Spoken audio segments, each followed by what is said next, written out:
Jail में भारतीय दहशतगर्द सरबजीत पर हमला करने वाला इस्लामपुरा गंगा स्ट्रीट में नामालूम अफराद की फायरिंग से जख्मी हो गया। पुलिस के मुताबिक इस्लामपुरा लाहौर में नामालूम मोटरसाइकिल सवारों की फायरिंग से कोट लखपत जेल से रिहाई पाने वाला आमिर तांबा शदीद जख्मी हो गया। पुलिस हुकाम का कहना है कि आमिर तांबा भारतीय दहशतगर्द सरबजीत सिंह पर जेल में हमले में मुलविस था। आमिर तांबा कुछ अर्सा कबल ही जेल से रिहा होकर आया था। पुलिस ने इलाके को घेरे में लेकर शूटर्स की तलाश शुरू कर दी। पुलिस का कहना है कि 2013 में कोट लखपत जेल के 2 कैदियों आमिर तांबा और मुदस्सर पर सरबजीत सिंह पर हमले का इल्ज़ाम आयद किया गया था।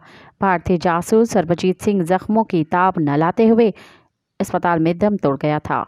मज़ीद ख़बरनि ऐं तफ़सीलात लाइ विज़िट कयो असांजी वेबसाइट www.awamiNewsHD.com ऐं ॾिसंदा रहो अवामी न्यूज़ HD।